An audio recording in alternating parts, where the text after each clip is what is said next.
Welcome to विद्यालय study point. आज की इस वीडियो में हम डिस्कस करने वाले हैं क्लास 11 का हिंदी इलेक्टिव का पेपर जो हम डिस्कस कर रहे थे पेपर 1, उसका पार्ट 2 हम डिस्कस करेंगे आज की इस वीडियो में।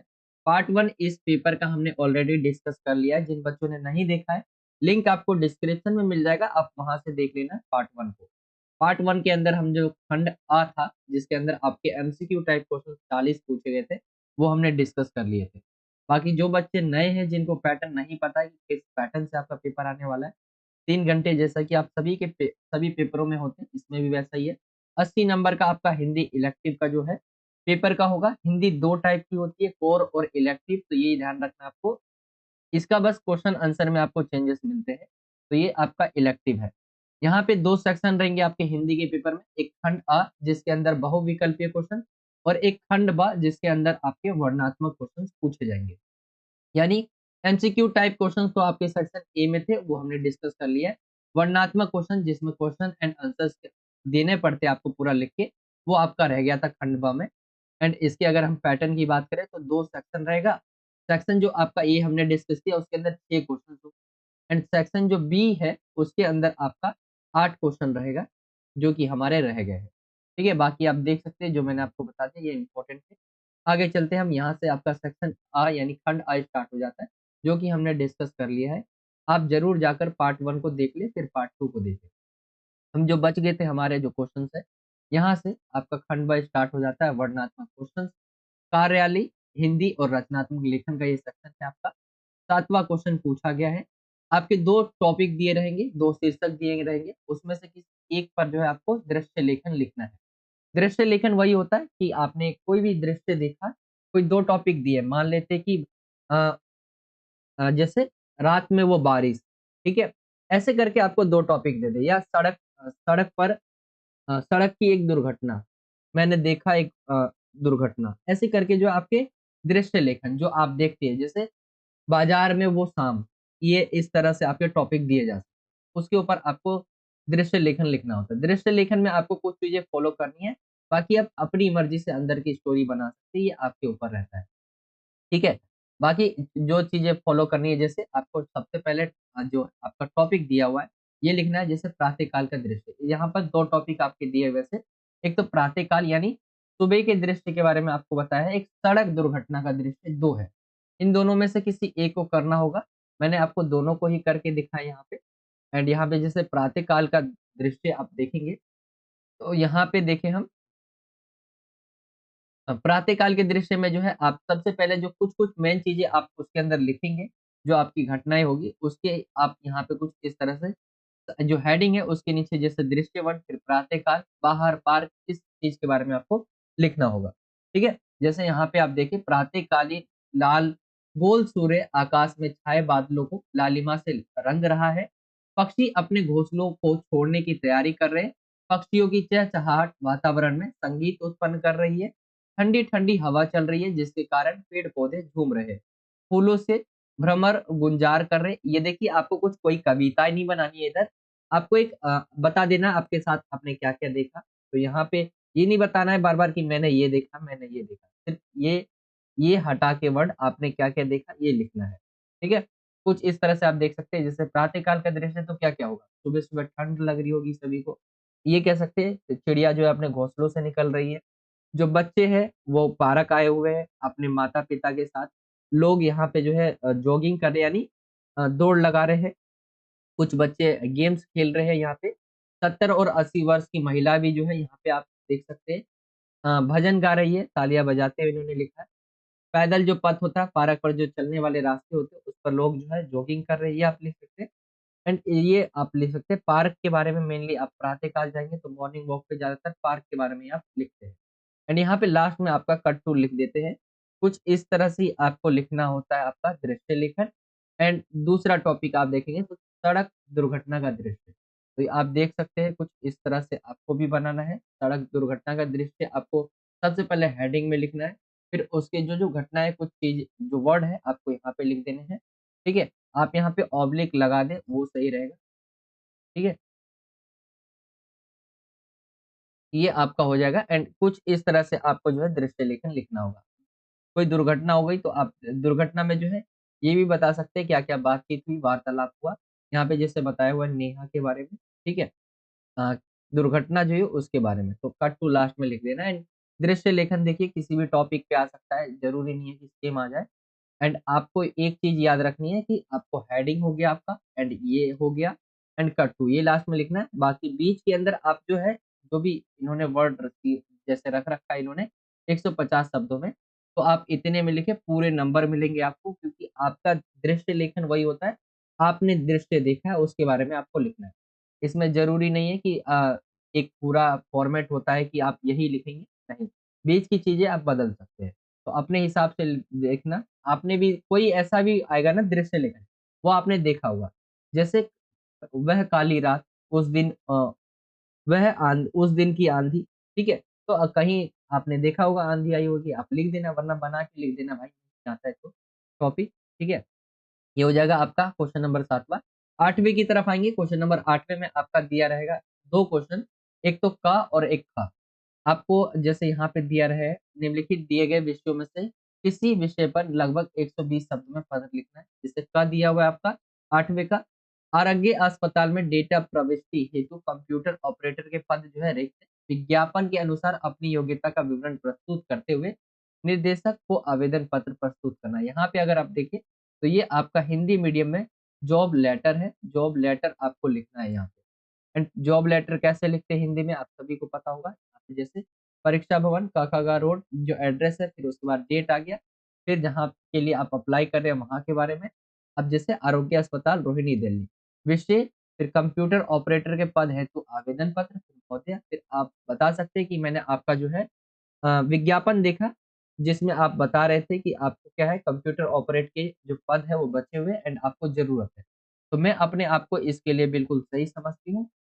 आप मुझे एक बार कार्य करने का अवसर देंगे, तो मैं अपना कार्य जो है पूरी लगन में परिश्रम के साथ करूँगी, ये सारी चीज़ें करूँगा। आप बता सकते हैं, फिर लास्ट में संलग्न में आप बता सकते हैं कि यहाँ पे सबरेट, शैक्षणिक तथा अन्य प्रमाणों तथा प्रतिलिपि आप कर रहे हैं एंड पासपोर्ट आकार फ़ोटो, ये चीज़ें आप कर रहे हैं। सबवृत्त में आप बता सकते हैं अपने नाम के बारे में, पिता, जन्म, स्थायी पता, ये सारी चीज़ें सबवृत्त के अंदर आती हैं। शैक्षिक योग्यता के अंदर आपने कहाँ-कहाँ तक पढ़ाई करी है, किस-किस फील्ड में करी है, आप यहाँ पे बता सकते हैं। एंड अन्य योग्यता बता सकते हैं, क्या-क्या किया है आपने। तो कुछ इस तरह से होगा, लास्ट में आपके सिग्नेचर, एंड ये आपका जॉब लेटर कंप्लीट हो जाएगा। जॉब लेटर देखिए ईज़ी होता है, बहुत ईज़ी होता है, बस इसका आपको फॉर्मेट याद करके रखना है कि इसी फॉर्मेट पे चलना है। बाकी ये आपका जो है जॉब लेटर हो जाएगा। ये आपका पहला क्वेश्चन था। 8वीं के क के अंदर अथवा मिलेगा आपको। दूसरा है आपका कंप्लेंट लेटर है। क्या है, दिल्ली जल बोर्ड के अधिकारी को पत्र लिखकर अपनी कॉलोनी में अनियमित व अपर्याप्त जल वितरण से होने वाली असुविधा के प्रति तो ये आपको जो है कंप्लेंट लेटर लिखना है कि किस तरह पानी की कमी हो रही है, पर्याप्त जो जल है वो नहीं मिल पा रहा है उसकी वजह से। तो यहाँ पे जैसे सेवा में माननीय जल अधिकारी रोहिणी सेक्टर 26 दिल्ली, यहाँ पे एड्रेस, फिर दिनांक, विषय जल की समस्या के समाधान हेतु पत्र, फिर महोदय, फिर इसके बारे में आपको बताना है कि मैं इस पत्र के माध्यम से आपका ध्यान अपने क्षेत्र की ओर जो है लाना चाहता हूँ या लाना चाहती हूँ। हाँ, हमारे क्षेत्र में कई दिनों से जो है पानी नहीं आ पा रहा है एंड पानी आता भी है, तो वह बहुत बहुत कम आता है। यहाँ पे आप बता सकते हैं ये सारी चीज़ें। एंड जो है गर्मी के मौसम में बहुत ज़्यादा समस्याओं का सामना करना पड़ रहा है। बच्चों के पेपर्स आ रहे हैं एंड उनको जो है बहुत सारी समस्याओं का सामना करना पड़ रहा है। हाँ, आप हमारी इस बात को समझेंगे और जल्द से जल्द हमारी जो भी समस्या है उसका समाधान करेंगे। तो कुछ इस तरह से आपको लिखना होगा एंड ये आपका जो है लेटर हो जाएगा। लास्ट में आपका धन्यवाद, नाम आपको लिख देना है आपका। तो ये आपका कंप्लेंट लेटर होता है। इन दोनों में से किसी एक ही लेटर को आपको करना है। याद रखना है, का या खा में से किसी एक को करना है। आप आगे चलते हैं दूसरे ख की तरफ। ख में आपका दिया रहेगा कार्यसूची और कार्यवृत्त, इन दोनों में से किसी एक को आपको करना होगा। जैसे राजकीय सर्वोदय विद्यालय चक्रधार रोहिणी की सांस्कृतिक समिति की बैठक के लिए आपको कार्यसूची तैयार करनी है। इसी के अथवे के अंदर सर्वोदय विद्यालय मानसरोवर पार्क में हिंदी दिवस पर विभिन्न प्रतियोगिताएं आयोजित करने के संबंध में सांस्कृतिक समिति की बैठक संपन्न हुई। उसमें जिन विषयों पर चर्चा हुई और जो निर्णय लिए गए उनका कार्यवृत्त तैयार करें। तो कार्यसूची या कार्यवृत्त इन दोनों में से किसी एक को करना है। तो मैं यहाँ पे आपको जो है करके दिखा देता हूँ। ये आपका जो कार्यवृत्त है कुछ इस तरह से ये आपका दिया हुआ है। इसी को मैं आपको किसी एक को करके दिखा देता हूँ। जैसे सर्वोदय विद्यालय मानसरोवर पार्क में हिंदी सांस्कृतिक समिति की बैठक का कार्यवृत जो है दिनांक आप डाल सकते हैं इतने को हुआ। छठी बैठक जो है संपन्न हुई। सांस्कृतिक समिति की इस बैठक की अध्यक्षता उप प्रधानाचार्य श्रीमती कमला सिंह ने की। बैठक में भाग लेने वाले सदस्यों की सूची आप देख सकते हैं, कुछ इस तरह से आप दे सकते हैं। एंड फिर आप बताएंगे कार्यवाही का आर जो है आरंभ अध्यक्षता द्वारा जो है अपने सभी सदस्यों का स्वागत करने से हुआ। इसके पश्चात उन्होंने अपने अनुभवों से अवगत कराया, जिससे हम अपने वार्षिकोत्सव को अधिक प्रभावशाली और सफल बना सकते हैं। सामान्य चर्चा के बाद बैठक की कार्यसूची में वर्णित विषयों पर जो है विचार विमर्श हुआ, जिसका संक्षिप्त विवरण इस तरह से क्या-क्या बातें हुई आप यहाँ पे पॉइंट में बता देंगे, ठीक है? एंड लास्ट में जो है अध्यक्ष, सचिव, सदस्य जो भी थे इनके सिग्नेचर आते हैं। 2-4 के आप ले सकते हैं यहाँ पे नाम। एंड कुछ इस तरह से आपका ये कार्यवृत्त कंप्लीट हो जाएगा, ठीक है? तो आई होप कि आपको समझ आ गया होगा। ये कार्यवृत्त ये आपको किसी एक को करना होगा एंड यहाँ पे मैंने एक को ही करके दिखाया, आप दूसरा जो है एक बार कोशिश करें खुद से करने की। अगले क्वेश्चन की तरफ आएँगे तो अगला क्वेश्चन दिया हुआ है आपका 9वां। ये है आपका अभिव्यक्ति और माध्यम से पूछा गया कि डायरी किसे कहते हैं?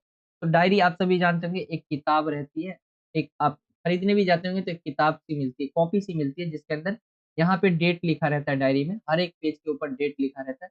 यानी साल के 365 दिनों की तिथियाँ जो है वो क्रम से सजी होती है और हर पृष्ठ पर खाली जगह छोटी होती है, जिससे हम अपने जो सूचनाएँ हैं या निजी बातें रहती है हमारी वो हम उसे लिख सकते हैं। तो डायरी किसे कहते हैं आप सभी को पता चल गया, पहला क्वेश्चन। दूसरा पूछा गया था किन्हीं 2 जो है प्रसिद्ध डायरी और उनके लेखकों के नाम के बारे में पूछा गया था। तो the diary of young girl बहुत फेमस है ये एनी फ्रैंक के द्वारा। एंड पैरों में पंख बांधकर राम वृक्ष बेनीपुरी। तो ये आप डाल सकते हैं किन्हीं 2 डायरी के नाम पूछे। एंड ये हो जाएगा आपका अभिव्यक्ति और माध्यम से यहाँ पे 2 क्वेश्चन आपसे पूछे जाएंगे। 9वां क्वेश्चन कंप्लीट हो गया। अब आते हैं हम 10वें क्वेश्चन की तरफ। 10वां क्वेश्चन है, इनमें से किन्हीं 2 क्वेश्चन्स के आंसर करने हैं आपको। 3 दिए रहेंगे जैसे, पहला है संध्या के बाद कविता के आधार पर बताइए कि कवि ने वृद्धाओं को जो है, जो वृद्धाएँ होती हैं उनको बगुले सा क्यों कहा है? तो वृद्धाओं को कवि ने बगुला सा इसलिए कहा क्योंकि नदी के तट पर जब जाया करते हैं वो, तो क्या है जिस तरह आप देखते होंगे नदी के तट पे बगुले को आप देखेंगे तो सफ़ेद लगते हैं देखने में, ऐसी वृद्धाएँ क्या रहती है, वृद्धाएँ जो है ज़्यादातर आज के समय तो नहीं धीरे-धीरे बदल रहा है लेकिन वृद्धाएँ जो है वो सफ़ेद कपड़े पहनने लग जाती हैं। जिनके पति नहीं रहते, वो विधवा हो जाते हैं, तो उनके जो कपड़े रहते हैं, वस्त्र वो सफ़ेद ही पहनते हैं वो। तो जब वो नदी किनारे जाते हैं, तो वो भी क्या है बगुले से ही प्रतीत होते हैं और उसका रीज़न क्या है, वो सफ़ेद वस्त्र पहने होते हैं। इसी कारण से जो है वो जिस प्रकार जो है बगुला सफ़ेद दिखाई देता है, उसी प्रकार वह भी दिखाई देने लगते हैं। दूसरे क्वेश्चन को अगर हम देखें, दूसरा क्वेश्चन है नायिका सपने में क्यों प्रसन्न थी और सपना कैसे टूट गया? तो सपने में क्या कारण था प्रसन्न होने का? तो अगर हम देखें नायिका ने स्वप्न में देखा कि सुखद वर्षा काल में श्री कृष्ण जो कृष्ण है वो उसके सम्मुख खड़े हैं और उससे जो है झूला झूलने का आग्रह कर रहे हैं। नायिका इस प्रकार कृष्ण से मिलन के सुख के कारण जो है प्रसन्नता से फूले नहीं समा रही थी। ये एक तो कृष्ण के मिलने के कारण जो है इनकी खुशी थी और दूसरा देखिए तो वह सपना कैसे टूट जाता है, तो जैसे ही वह झूला झूलने के लिए उठी, तभी उसकी नींद टूट गई। कृष्ण से मिलन ना हो पाने के कारण जो उसकी प्रसन्नता खो गई, यानी वो सपना भी टूट गया। ये इसका राइट आंसर हो जाएगा। एक में कृष्ण से मिलना, दूसरे में सपना टूट जाना, ये एक आप डाल सकते हैं। जैसे वो झूला झूलने के लिए उठती है, तभी उसका नींद टूट जाता है।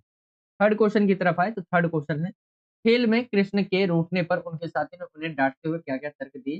तो तुम्हारी हार हुई है और तुम नाराज़ हो रहे हो, ये गलत है। तुम्हारी और हमारी जाति सबकी समान है, खेल में सभी समान होते हैं। तुम हमारे पालक नहीं होता है, तुम्हें हमें यह अकड़ नहीं दिखानी चाहिए। तुम यदि खेलते समय बेईमानी करोगे तो कोई तुम्हारे साथ नहीं। तो श्री कृष्ण के रूठने पर जो है उनके साथी ने ये डाँटते हुए कहा। ये आप लिख सकते हैं। एंड ये आपका क्वेश्चन नंबर 10वां होगा, जिसके अंदर 3 क्वेश्चन्स दिए रहेंगे, 3 में से किन्हीं 2 क्वेश्चनों के आंसर आपको देने होंगे। 11वां क्वेश्चन है, अब 11वां क्वेश्चन जो है आपका काव्यांश की जो है सप्रश्न व्याख्या करनी है। आपको किसी चैप्टर से दे दिया रहेगा ये काव्यांश एंड इसमें आपको जो है सप्रसंग व्याख्या करनी है। किस तरह से?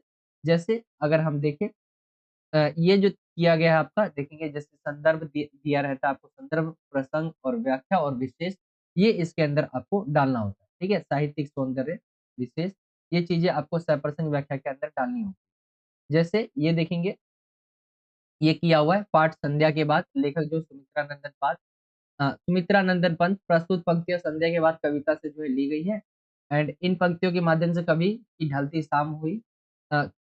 शाम अपने सुंदर लाल रंग लिए किसी पक्षी की तरह अपने पंख समेटकर वृक्ष के सबसे ऊपर वाले शाखाओं में जाकर बैठ गया। कुछ इस तरह से व्याख्या करना है। व्याख्या किसका करना है, जिससे आप इस ये मैं बताना भूल गया आपको एक चीज, कि इन ये दो दिए रहेंगे, दो में से किसी एक को आपको करना होगा। एंड दो में से कोई एक हमने जो है ये वाला किया है, नीचे वाला, ठीक है। एंड इसका आंसर आपको नीचे दिखेगा। ऊपर वाले का नहीं किया है, नीचे वाले का किया है, कोई एक का ही मैंने आपको करके दिखाया है। एंड इसमें जो किया गया है बात, उसकी आपको व्याख्या में लिखनी है। ये किस चैप्टर से लिया गया है, लेखक कौन है, प्रसंग जो है कहाँ से लिया गया है, ये आपको बताना है प्रसंग के अंदर। फिर इसके बाद आपको जो है इसके बारे में बताना है कि क्या-क्या वर्णन किया गया है इसके अंदर। फिर साहित्यिक सौंदर्य में आप जो है भाषा के बारे में, रस के बारे में, छंद, गुण और विशेष के अंदर जो है, जैसे आप कवि ने यहाँ पर संध्या का जो है मानवीकरण किया है। किस तरह संध्या को यानी शाम को बताया गया है, तो ये आप बता सकते हैं। इस तरह से आपका होता है संदर्भ प्रसंग व्याख्या यानी सप्रसंग व्याख्या। ठीक है? ये आपका जो है क्वेश्चन नंबर 11वां होगा। सप्रसंग व्याख्या वाला। फिर इसके बाद आते हैं हम 12वें क्वेश्चन की तरफ। 12वां क्वेश्चन है, निम्नलिखित में से किन्हीं दो प्रश्नों के उत्तर आपको 40 शब्दों के अंदर देने हैं। तो यहाँ पे ईदगाह कहानी के आधार पर हामिद की विशेषता आपको बतानी। तो हामिद के बारे में आप सभी जानते होंगे कि किस तरह बाजार जो है उसे उसकी दादी जो है पैसे देती है कुछ कि वो अपने लिए खरीद लाएगा, बट वो अपनी दादी के लिए ले आता है खरीद, चिमटा। तो एक वो समझदार बालक है आप कह सकते हैं, क्योंकि वो खिलौने सब इसीलिए नहीं खरीदा ना क्योंकि जल्दी टूट जाएंगे, बल्कि वो कहता है उसे चाहिए तो खिलौने, बट वो कहता है कि उसका काम जो है खिलौने ये सारी चीजें कुछ समय तक ही रहेगा, उसके बाद नहीं रहेगा। लेकिन वो चिमटा ले आता है जो उसे पता है कि वो बहुत समय तक वो जो है काम आएगा। तो इसके बारे में आप बता सकते हैं विशेषताओं में, जैसा बताया गया, हामिद एक तर्कशील बालक है, वह अपने तर्कों से अपने साथियों को पराजित कर देता है। हामिद एक समझदार बालक है, व्यर्थ की चीजें यानी ऐसी चीजें नहीं खरीदता जिसका इस्तेमाल नहीं करना हो, खराब चीजें आप कह सकते हैं। स्वयं पर यह नियंत्रण रखता है। हामिद दादी के प्रति अत्यंत जो है या अत्यधिक संवेदनशील है, तभी तो वह मेले में अपने लिए कुछ ना खरीदकर दादी के लिए चिमटा खरीद लाता है। तो ये है हामिद के बारे में, आप इसे पढ़ सकते हैं। दूसरे क्वेश्चन को देखें, भव्य पुरुष ने कहा जहां अंधकार है वहीं प्रकाश है, इसका क्या तात्पर्य है?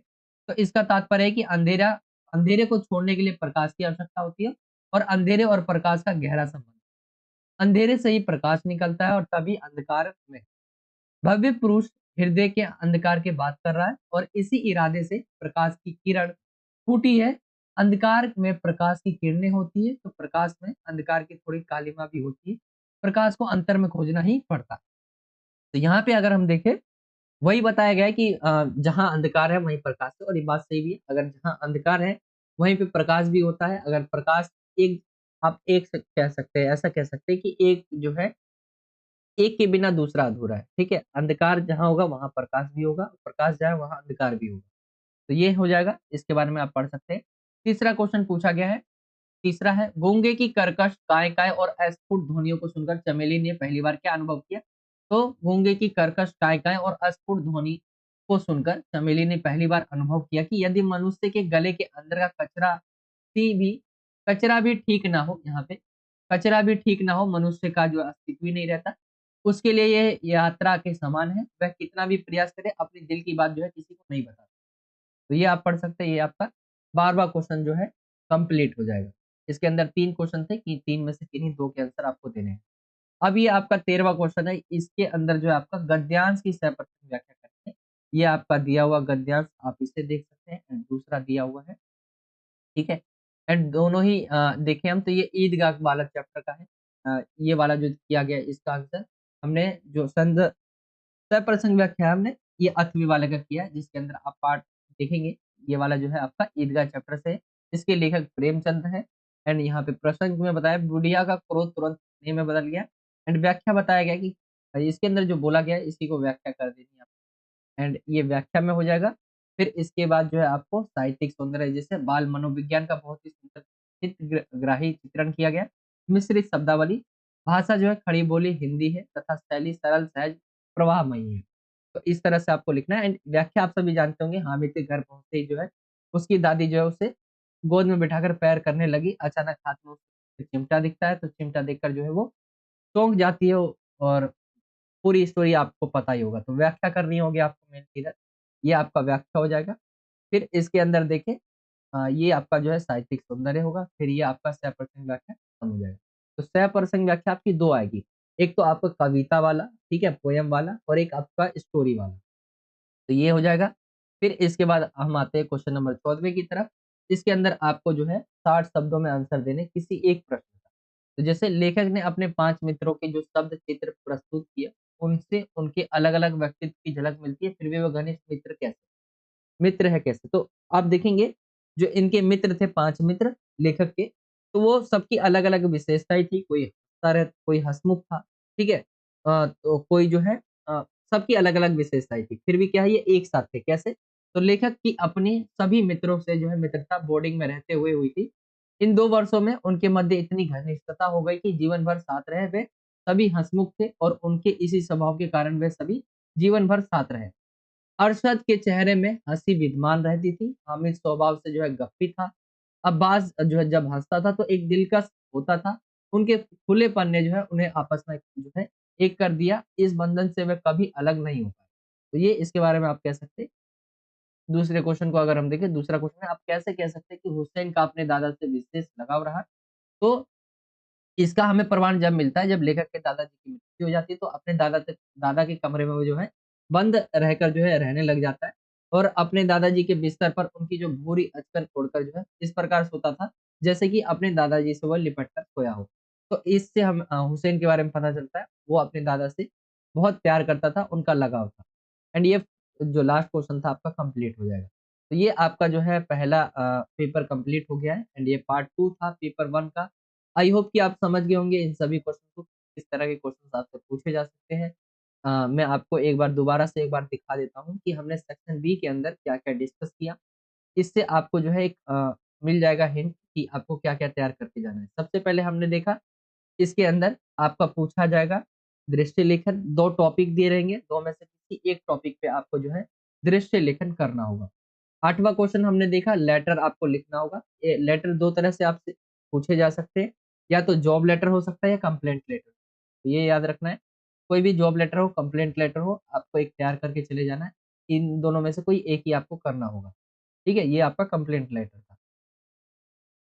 ख जो पूछा जाएगा 8वें में 2 पार्ट है, एक क है, एक ख है। ख के अंदर आपका पूछा जाएगा कार्यसूची या कार्यवृत्त, इन दोनों में से कोई एक करना है आपको। तो कोई एक तैयार करके बहुत अच्छे से करके चले जाना, उन्हें आप पेपर में कर पाओगे फिर।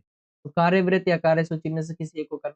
फिर आपका अभिव्यक्ति और माध्यम से पूछा जाएगा 2 क्वेश्चन, उनमें से ये आप कर पाएँगे, कुछ इस तरह से ये होगा। 10वां जो है आपकी जो है जैसे क्वेश्चन्स पूछे गए हैं, संध्या के बाद हो गया, नायिका इस तरह के क्वेश्चन्स आपसे पूछे जा सकते हैं जो कि 2-2 नंबर के हैं सभी के सभी। फिर इसके बाद आपका सहप्रसंग व्याख्या पूछा जाएगा आपसे, जो कि आपकी कविता जो रहेगी उससे पूछी जाएगी। एंड फिर इसके बाद आपके बड़े क्वेश्चन हैं यहाँ पे भी, ये आपकी जो दूसरी बुक है अंतराल वाली, सॉरी अंतराल वाली कह रहा हूँ मैं। ये आपका जो अंतरा वाली जो किताब है उससे पूछा जाएगा क्वेश्चन, ठीक है? एंड फिर इसके बाद भी सहप्रसंग व्याख्या आएगा जो कि गद्यांश का है। एंड फिर इसके बाद भी क्वेश्चन आंसर आएगा आपका।